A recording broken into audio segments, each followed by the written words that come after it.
প্রতিদিনই নতুন নতুন ফোন আসে, কিন্তু কিছু ডিভাইস আলাদা হয়ে যায়। The Google pixel 10 pro fold is one of those phones, যেটা শুধু ফোন না বরং ফিউচারের টেস্ট।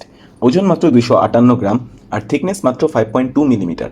যখন আনফোল্ড করা হয়, স্ট্রং গ্লাস, অ্যালুমিনিয়াম ফ্রেম আর IP68 water resistance. Build to be premium, build to last. ভেতরে আছে গুগল টেন্সর G5 চিপ আর 16 GB র্যাম। স্টোরেজ শুরু হচ্ছে 256 GB থেকে আর যাবে 1 TB পর্যন্ত, যাতে জায়গার কোনো চিন্তা না থাকে। আনফোল্ড করলে পাবেন একটা বিশাল 8 inch OLED display, 120 Hz smooth refresh rate আর 3000 নিটস ব্রাইটনেস।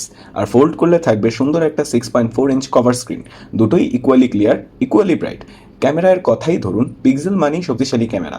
এখানে আছে 48 মেগাপিক্সেল মেইন ক্যামেরা, সাথে টেলিফোটো আর আলট্রাওয়াইড লেন্স। প্রতিটি ছবি হবে শার্প, প্রতিটি মোমেন্ট হবে সিনেম্যাটিক। আর সেলফি এর জন্য আছে ডুয়াল 10 মেগাপিক্সেল ক্যামেরাস। ব্যাটারি হলো 5015 mAh, সাথে 30 ওয়াট ফাস্ট চার্জিং আর 15 watt wireless charging. Day long use সহজেই করে নেবে। বাংলাদেশে এর দাম প্রায় 2,20,000 টাকা। হ্যাঁ, দাম বেশি, কিন্তু এটা তাদের জন্য যারা চান সেরাটা, যারা চান এক ডিভাইসে কাজ করা আর এন্টারটেনমেন্ট দুটোই। The Google pixel 10 pro fold এটা শুধু ফোন না, এটা এমন এক ডিভাইস যা আপনার হাতে খুলে দেয় ভবিষ্যতের দরজা।